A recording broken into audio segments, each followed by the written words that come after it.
All right, so that first one there, you're just going to find the centroid on this thing, right? So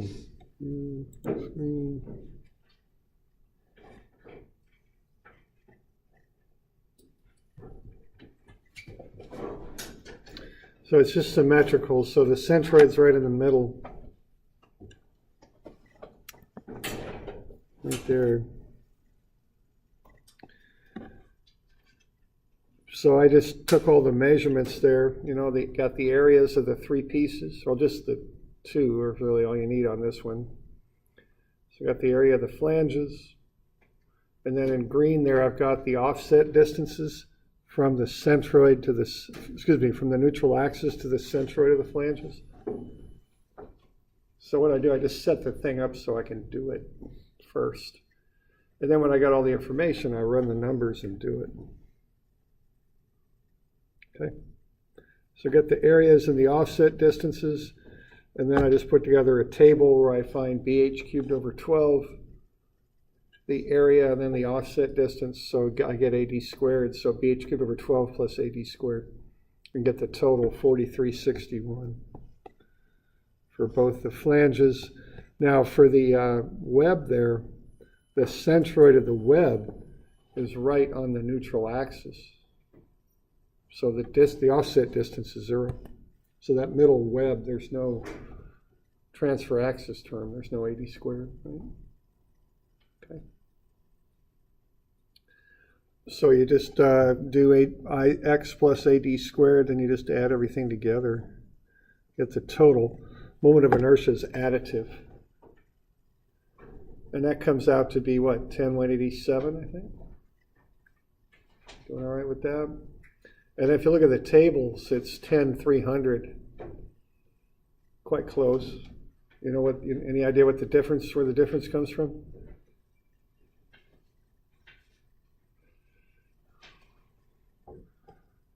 You manufacture something like that, what? You're not going to want right angles in there for a couple of reasons. One is it's harder to manufacture.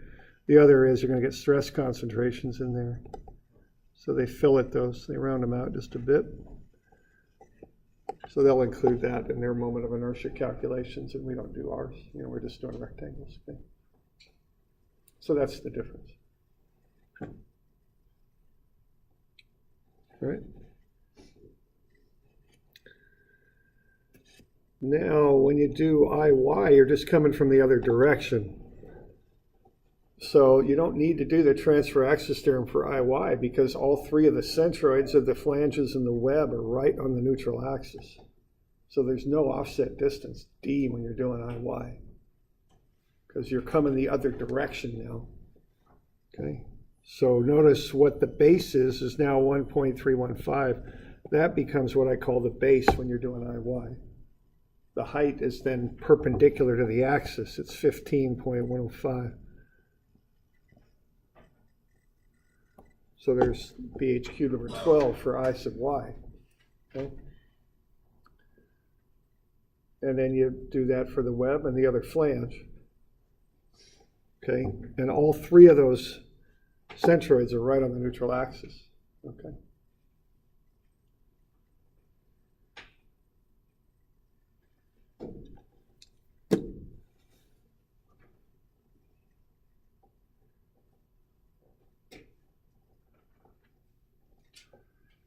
Okay, so that's to deal with I sub y.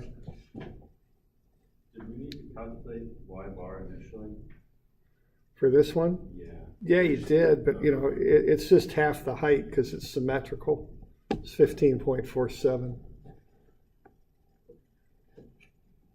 Okay.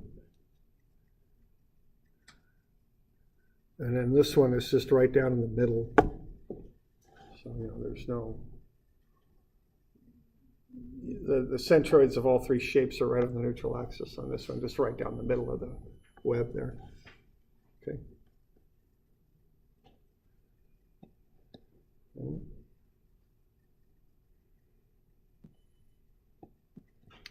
All right, and the other one's similar. On the other one, you got to get y bar first. It's about 8.29 or thereabouts, 8.286. So once you've got y bar, you don't have to worry about x bar because, again, those three centroids line right up on the neutral axis. So you just calculate the offset distances and the areas. Yeah, I just do all that first, then I'm all good to go. And then Ix is bh cubed over 12. Then area, distance, AD squared, and then you add the bh cubed over 12 plus the AD squared.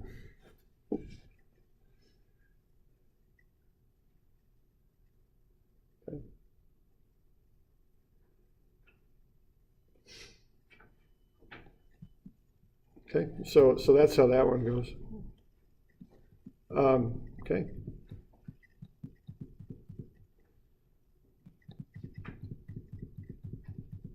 Okay, now for Monday, you'll be doing those shear and moment diagrams. Okay. So let's have a look at those, okay. So the first thing you want to do on these is find the reactions.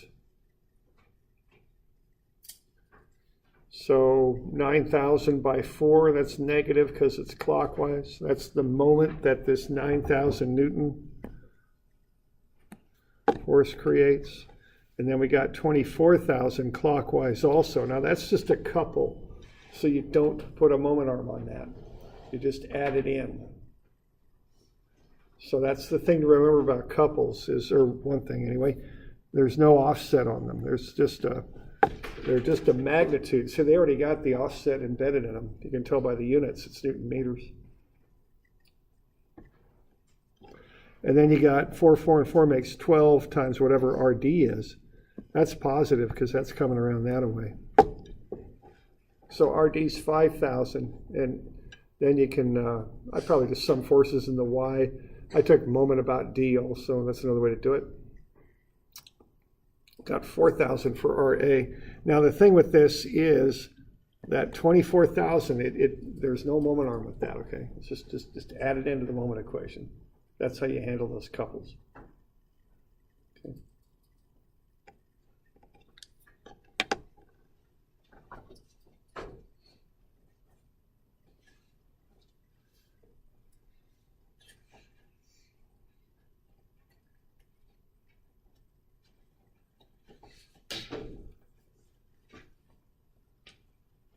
So we're good with the reactions there? The 5,000 and the 4,000?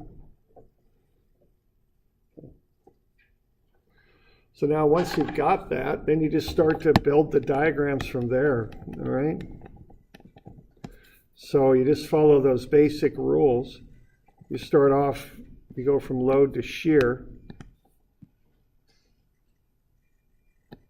Go up 4,000. Come over flat. Then you hit 9,000, that takes you down. So this is negative 5,000 here, right? Come over straight. Now this couple has no effect on the shear diagram. That's just a moment thing. So then this will close back off to 0.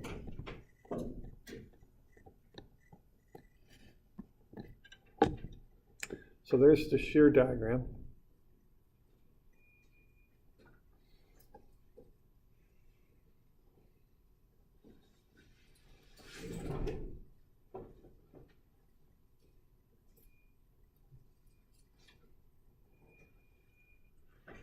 So we're good with that?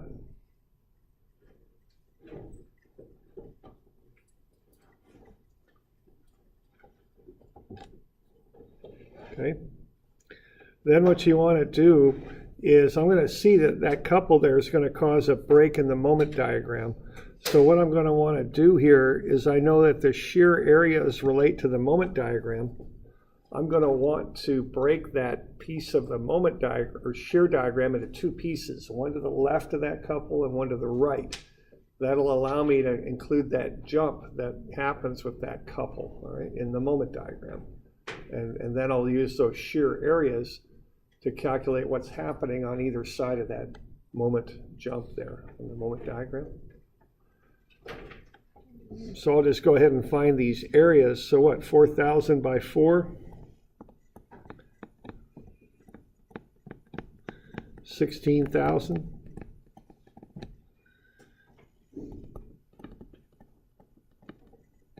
5,000 by 4 is negative 20,000. And then again, 5,000 by 4 is another 20,000. Those are negative because it's actually negative 5,000, okay? So those are the areas. So this is kind of the approach on this. When you got diagrams that have areas, calculate what those areas are, okay?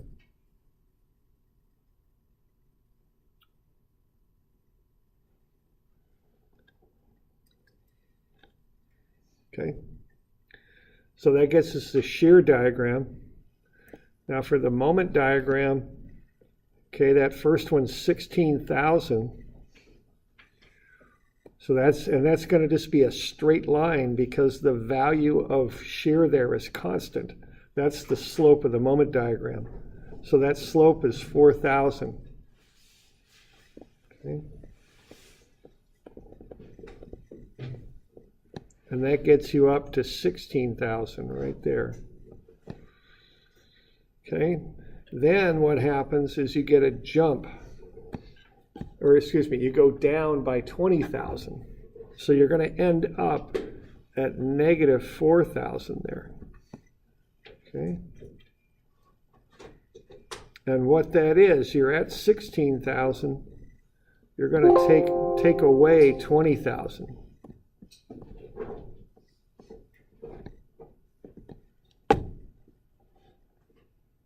Okay. Now what happens next is you've got this couple. Now remember, the moment diagrams react in the opposite direction of the couple. That's a negative couple of 24,000. So what that's going to do is kick the moment diagram up 24,000. So you end here at 20,000. Okay. And then that last block of minus 20,000 just takes you down to 0 right there, okay? So that's what's going on with that one.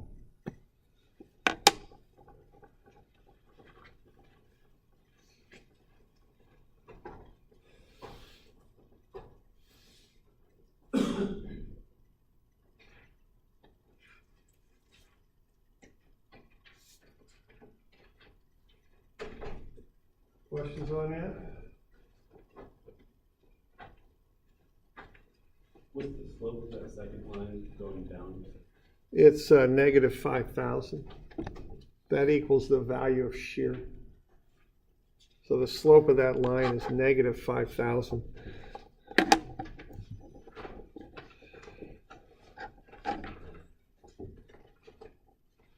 Then it bumps straight up 24,000? Right. So that couple just causes a jump, is what it does. Shouldn't it only cause a 20,000 jump, putting it at 16,000? No, because the couple's 24,000. So that's why that thing jumps up 24,000, because the jump in the moment diagram equals the value of the couple that's applied. Okay, yeah, and that's not listed anywhere on our shear diagram. No, it's not. It's like it's not even there as far as the shear diagrams. Yeah. As a couple doesn't really affect shear directly. Okay.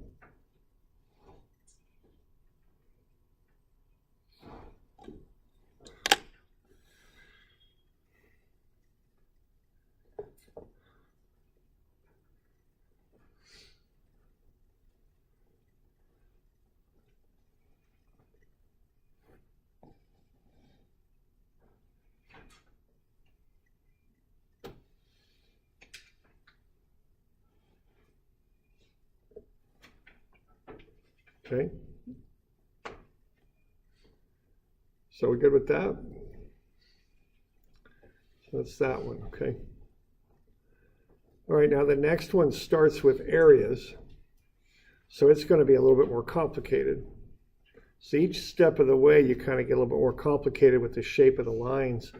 You go from no lines to straight lines to to flat lines to curve to angled lines to curved lines is kind of how it goes.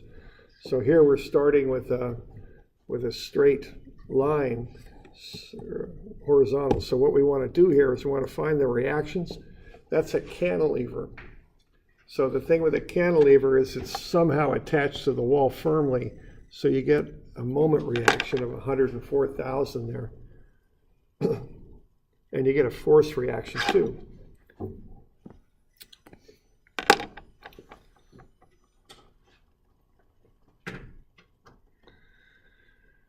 So sum of Fy, you got Ray up, 24,000 down, which is the total area. And then you got that load at 4 meters of 8,000. Remember, kilonewton means 8,000. I mean, kilo means 1,000, right? Okay.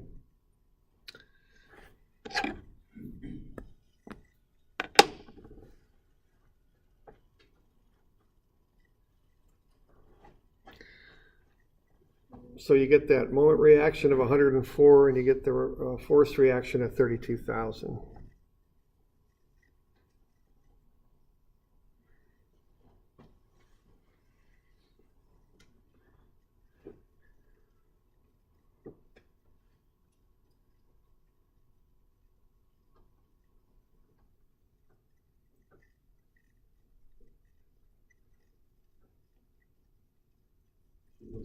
Two negatives in front of 8,000 times 4. Is that turning into a positive or something? I think that first one's just a mark, just a stray mark. Just nothing.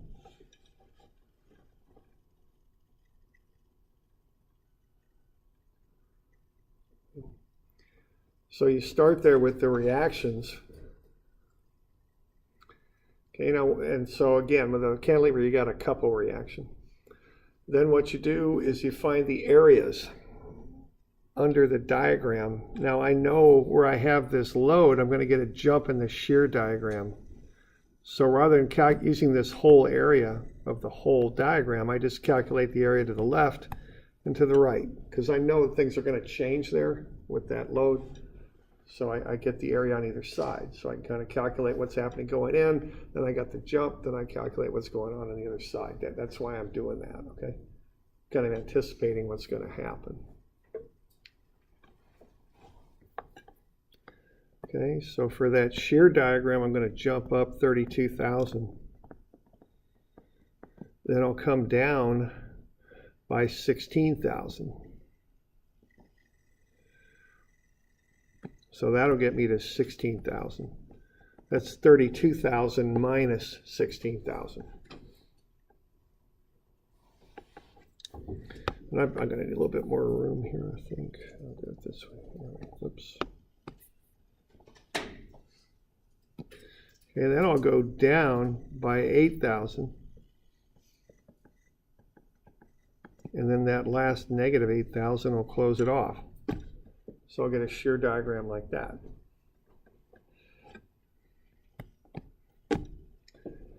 They use V for shear, and again, I'm not sure why, but they do.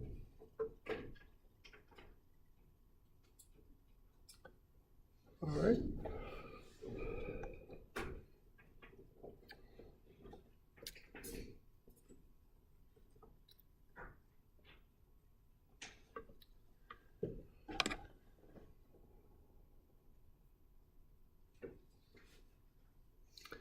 So there's the shear diagram. Okay, now the moment diagram will be a little bit, little tricky here, but not too bad. You're going to want the areas here. So what, 8,000 by 2 over 2, this area here ought to be 8,000. And then the average of 32 and 16,000 is 24 by 4. I think this one's 96,000 here, I think. I'm not entirely sure, but I think so. So 24 by 4, yeah, it's about 96,000. Okay, so now what's going to happen with this moment diagram is you've got a positive couple applied there. So that's going to take the moment diagram down, okay? So that goes down by an amount equal to the couple. which is 104,000.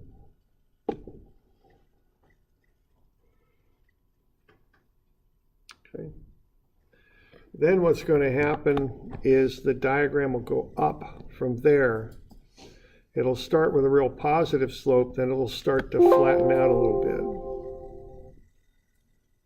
So we'll get to there. Now that's 104,000 negative plus 96,000. So that'll get us to 8,000. And then we'll stay at that slope but flatten out some more and get to 0. So there's the moment diagram.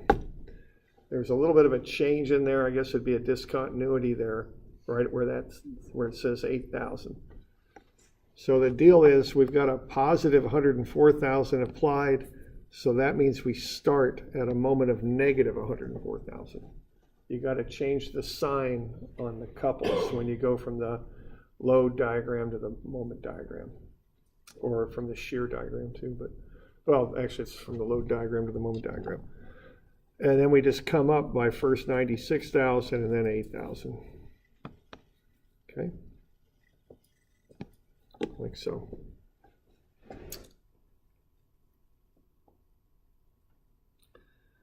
So that's how you get from load to shear to moment. Okay.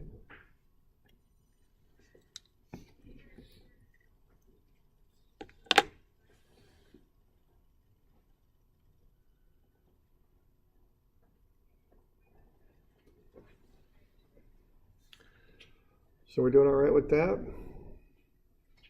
Okay.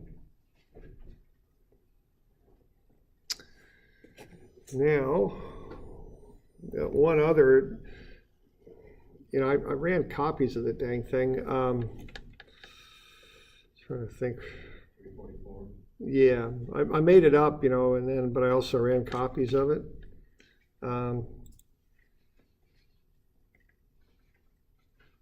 Looks like that. And I posted it in Moodle. That's what I did.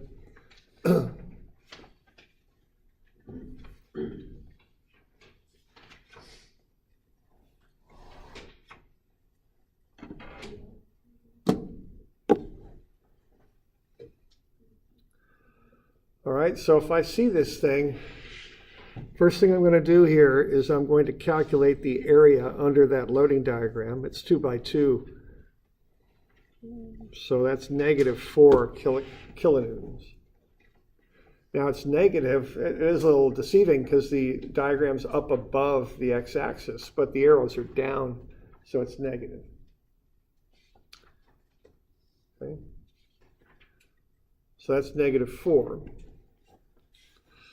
So when I start putting this diagram together underneath, yeah, what page are you on there? 820. 820. You got a pretty good picture of this on 820 if you want it there. So I posted it in Moodle, but there's also a pretty good picture on 820. Okay. Thanks.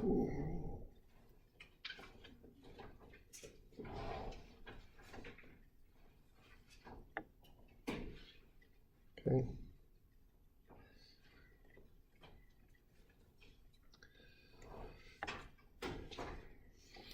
All right, so what's going to happen here, you start off with a straight line. You're going to kick up by 12 kilonewtons. Then you're going to drop by 4. Then nothing's going to happen. Then you're going to drop by 12. Then nothing's going to happen. You're going to go through that couple like it's not even there. And then you'll come here, and that 4 kilonewtons will bring you back up to 0. So there's the shear diagram. Okay, and I'll probably let you figure out the rest of the numbers and such. But that's basically what the shear diagram looks like. You kick up on account of the reaction. You're going to drop by 4. Then you're going to just stay flat all the way from B to C. Then C is going to drop you down by 12,000, and then you'll stay flat all the way from C to E. That couple won't have any effect on the shear diagram directly there. And then you'll pull back up from that low point at E, then that reaction will pull you up to 0. Okay, so there's 0 and 0. So that's basically what's going to happen there, okay?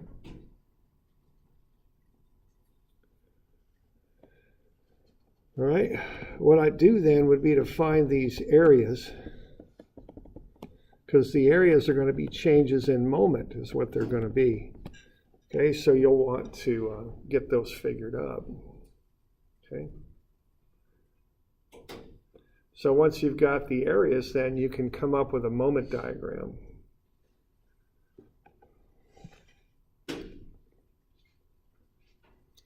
Okay.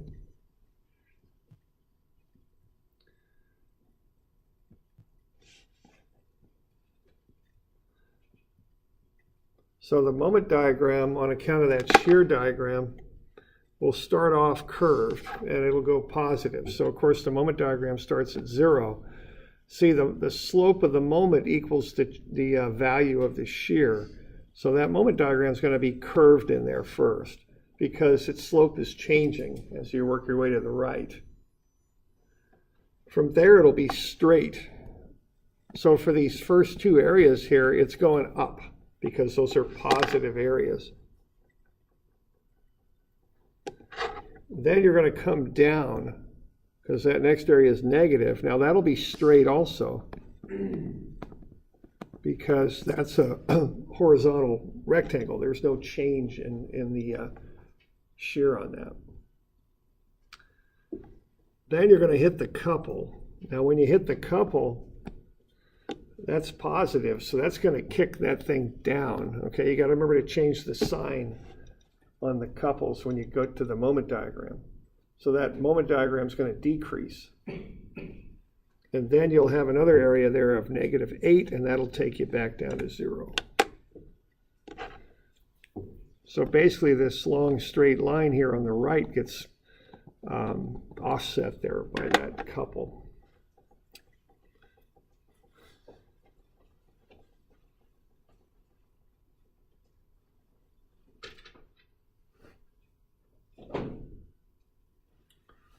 So we good with that?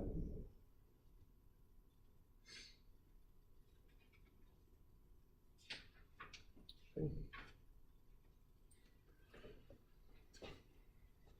All right, so that stuff's due Monday. So a negative moment or a couple moment correlates to a positive. Right, yeah, you just change the moment on the couple, the sign on the couple to get the change in the moment diagram. So if it's, yeah. 341 and 342. All three of these. So 341, 2, and I called this 344, what we're looking at right now. So they're all due. So right, so this was a positive one. That makes it negative. Had it been negative, you would have jumped the moment diagram positive. Because what you're plotting up is how the beam reacts to what's happening to it. That's why the sign changes. Like we're actually building a truss or something, Yeah. and you had some weird Yeah, right. work on it. Yeah. You have to counter that. Yeah, you got to counter it. Yeah, that's the deal. Right. All right. Yeah. So 344, right? Yeah. I'm not seeing it in the homework packet. Are you saying that? It's not in the homework packet. I You're made it saying up. this- I pulled this out and called it 344. There's also a copy in Moodle, just a clean copy. Okay. So you can get it either place. Yeah. And it's also equivalent to this 820 page. Yes. Yeah, it is 820. It's the same problem. I just gave a clean copy in Moodle and put one there. Okay. And that's 344. That's what I'm calling 344. Okay. Yeah, sure. We're good. All right. All right. Now, why don't we see while we're doing all this stuff, okay? We're doing all this stuff so that we can find bending, we can design beams, okay? That's why we're doing it. And beam design, you know, when you're doing structures, this is one of the main things you do is you design beams. And it's not just like buildings and stuff. I mean, if you look at a bridge, that's basically a long beam. If you look at mechanical devices, they often have structures built into them to support them. Those are often beams. So, you know, this is used a lot.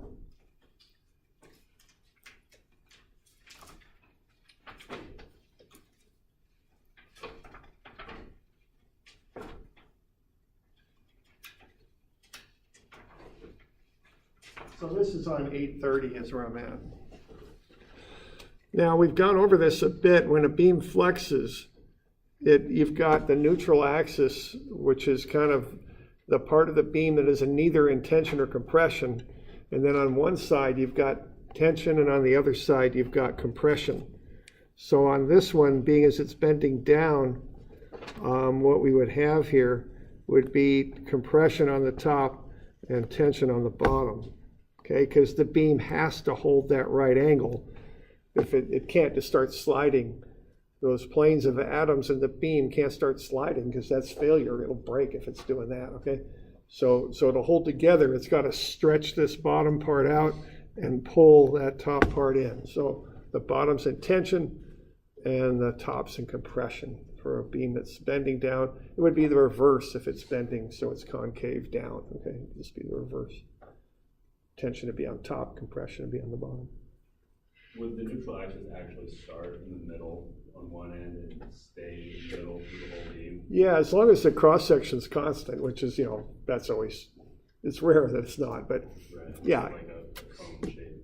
Yeah, right, but that would be, it'd be weird, but so yeah, as long as it's just a regular old beam, constant shape, neutral axis is in one place all along the length, one particular height.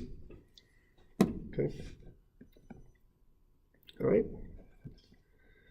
All right, now let's develop a little bit of an equation here. Let's not worry too much about the development here. Let's worry more about the application. But just, we do like to know that this stuff doesn't come out of the clear blue sky here. So this is how they developed this. So let's take a cantilever beam and bend it. We'll put a load on the right-hand side there and bend the thing. And we're just going to pull out one of them little calculus slivers like we do, dx. Dx will be a horizontal distance. ds will be a distance along the arc. Okay, so they're about equal. And what we're doing, we've got a radius of curvature. Now that may not be a circle and probably won't be. So instead of calling it r, we'll call it rho. But rho is just r for a non-circular curve. They're the same idea. So radius of curvature is what it is. That's basically r for all intents and purposes. And then we're just bending this over some angle, okay?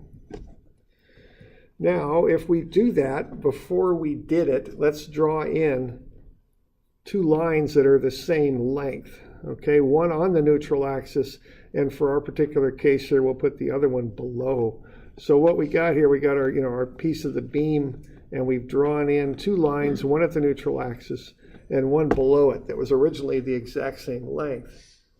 Now, when those things bend, they're not going to be the same length anymore. In this case, we've got tension on the top because we're bending down and compression on the bottom. So that bottom line is going to get a little bit shorter. Okay. And what we're going to do, let's figure out how much shorter it'll get. Now, what we've got there is a sector of an arc, kind of a deal like that. We're going to approximate it like a triangle. Now, just to be able to do our derivations, we do stuff like this. And of course, that means our answers aren't perfect, but what is perfect, right? I mean, it's close enough for what we're doing, okay? So we're going to approximate that sector of a circle as a triangle. And then we're just going to use similar triangles to figure out how much L prime would deform depending on how far from L it is. Now, L's on the neutral axis, so L will stay the same length, but L prime is going to deform a little bit. And we're going to use similar triangles to figure out how much. Okay. So our strain for that lower line, L prime, is delta L over the original length. All right. Now what we can do with that is we can set up some similar triangles. Delta L is to L as our delta rho is to rho, okay? That's the fundamental relationship. If that's just a triangle, that's the fundamental relationship right there, okay? And I put r in there because I'm so used to calling a radius r, but we're using rho now, okay? Now what delta rho is, it's just y, okay? So epsilon x, what that's going to come out to be is y over rho. It's the ratio of how far from the neutral axis you are to the radius of curvature, all right? Okay. So that's basically it. We throw a negative sign in front of that because we've got a negative compression, a shortening of the line, so delta is negative, even though when we're calling our y distance positive, so we put a negative in there just to get that to work, okay? All right, now what delta L over L is epsilon x. So that just equals minus y over rho. Now sometimes they call rho the radius of curvature, or the amount of curvature, which is called kappa sometimes. So we could also write that out as epsilon x is minus kappa times the y distance. Okay.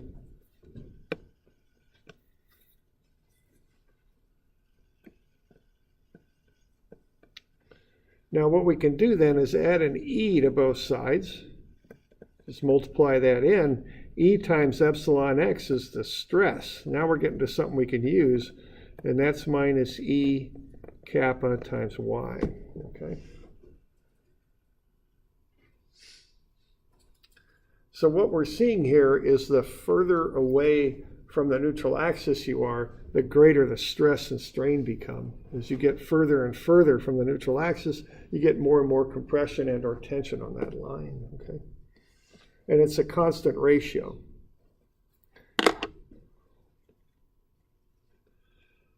All right. So sigma x over y, the stress divided by the distance from the neutral axis, is constant. So that'll get us a nice little mathematical thing we can use here to figure this out. So what we got now is, let's relate this to the moment diagram. What we've got here is we've got a linear pattern between how far from the neutral axis we are and the stress. So now I'm going to a beam that has just a normally loaded beam, kind of flexing concave up. And so I'm showing a stress pattern in that beam. That's what you're seeing here. So there's compression on the top and tension on the bottom. And as you get further and further away from the neutral axis, the tension and compression become greater and greater. Okay? So what happens here as you work your way along this cross section of the beam is you get a net compressive force right there and a net tensile force right there. And if you put those together like a couple, they're going to equal the moment that's applied off the moment diagram. Okay? That's how that all fits together. You all good with that?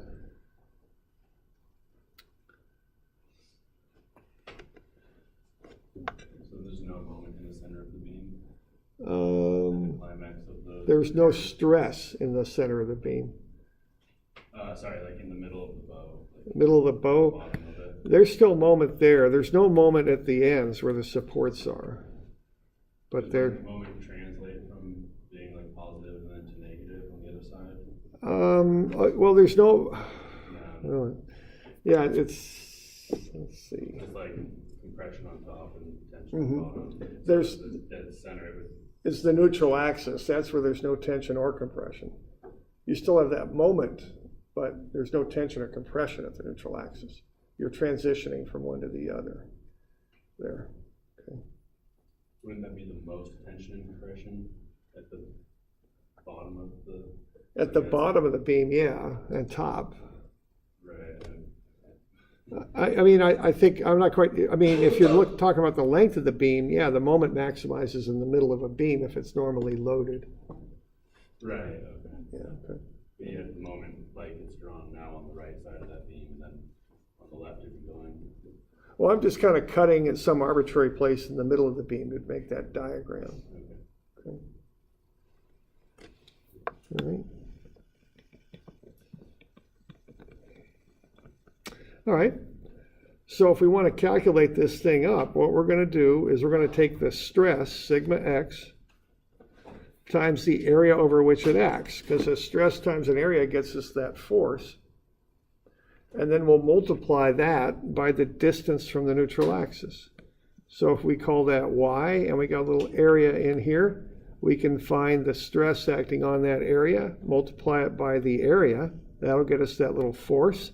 Multiply it by that y distance from the neutral axis. We get the moment that causes around the neutral axis. And if we break the beam up into a whole bunch of little elements, like I just did there, and add the effects on all the elements together, we'll get the total moment that causes. And that'll equal the moment on the moment diagram. Okay. All right, so there's a nice little term to get us a relationship between the stress in the beam and the moment that's happening. Okay, that's kind of a key relationship there. Okay. Now, we got to make it more useful because we don't want to be doing a bunch of integrals and stuff. So what we're going to do to make it useful is we're going to put in a term of y over y. And what that is just 1. So y over y is just 1. I can throw that term into this expression. And that allows me to play around with this mathematically. Because I know sigma x over y is a constant, so I can pull that outside of the integral sign. And then what's left behind is y times y dA, which is y squared dA. And as we just found out, the integral of y squared dA is the moment of inertia. So what we get is the moment is sigma times I over y. Okay. Now, that's how you find, that's a relationship for finding the moment. But really, we find the moment by using the moment diagram. So what you want to really find is the stress. So if I solve this thing for stress, it's the moment off the moment diagram, y, which is the distance from the neutral axis, divided by I for the beam. Okay.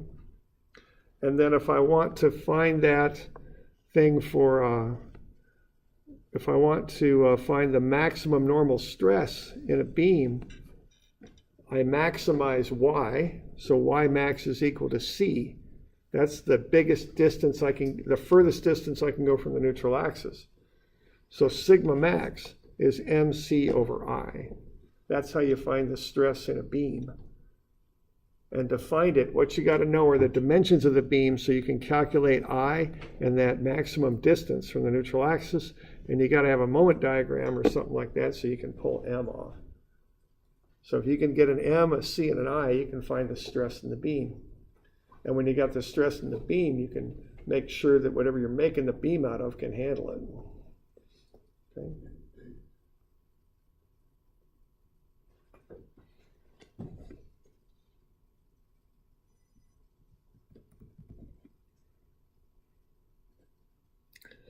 Okay.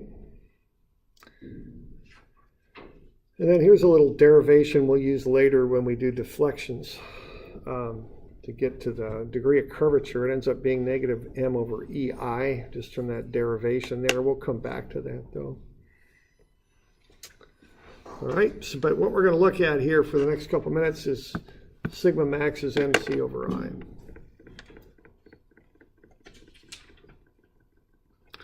Okay, now here's a classic beam stress test there. They're taking a laminated beam and they're loading it up. That's a hydraulic cylinder. They're pushing back on that thing or down on it. They have a jig there to push down on it in two places so they get a nice round curve or a nice even curve rather than a stress concentration at one point. So that's why they've got that offset load device there. And notice the failure on that thing. See, that failure started here on the edge. That's a tensile failure there. That thing's just pulling apart. That's as far from the neutral axis as you can get. So that's the most extreme curve, and that's the biggest stress. So that happened there, and then that stress started propagating up through the laminations. And it's over here right now, okay? So once the edge of that beam goes, it'll just start kind of working its way through, and that beam's in obviously some serious trouble there, okay?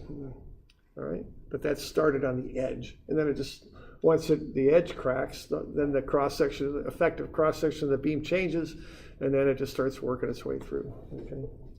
So that's what's going on there, okay?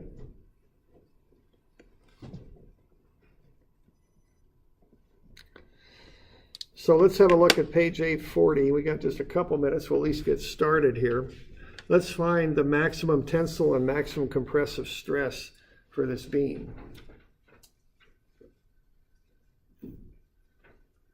Okay. Now, what we know is that sigma equals the moment times the offset distance on the cross section of the beam divided by I. That's what we know. So we got to get those three things to find the stress. We got to get M, we got to get C, and we got to get I.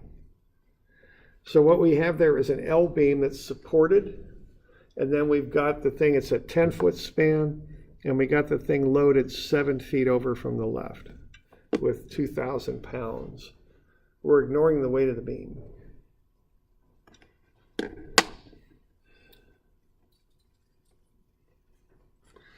All right, so why don't we find M max first?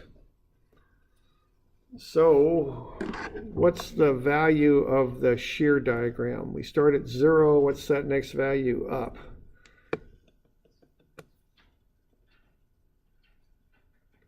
Is that 600? Yeah, 600. Then we don't got anything happen until we hit the 2,000. So what's this value down here going to be? Yeah, -14, there we go. That'll hold here, then back up to 0, right? See, you all good with that for the shear? And see, this is why engineers use these diagrams. They're just so much quicker than doing the equations. Once you get used to them, you can just knock them right out, okay? And what are we doing here? We got 600 by 7, right? Otherwise known as 4,200. And then we got 1,400 negative by 3. And that's negative 4,200. So those are the areas. Okay, so we start at 0 for the moment, and then we go up to 4,200, right? And we come back down to 0. That's how that goes, all right? So what I know is if I'm designing the beam for shear, I'll design it for 1,400. If I'm designing it for moment, I'll design it for 4,200. And that's how you do that. Just knock the diagrams out, pick out the maximums. And normally when you're doing structures, you don't design with custom beams with, different cross sections where they're required at different places. You just pick a beam for the whole span. So we're going to pick a beam that's going to handle 4,200 pound-feet of moment there is what we're going to do. Except I know my beam dimensions are in inches, not feet. So I'm going to convert 4,200 pound-feet into 50,400 pound inches. That's what I'm going to want to do. So that's about as much time as we got today, but that'll get us through step 1 of this beam design process, is getting the moment there, 50,400 pound inches. Okay. Now we still got to find C and I, and those are just based on the beam cross section. So we'll find the centroid, and that'll get us C. Find the moment of inertia to get I. That'll be the next steps. So we're doing all right with that? Okay.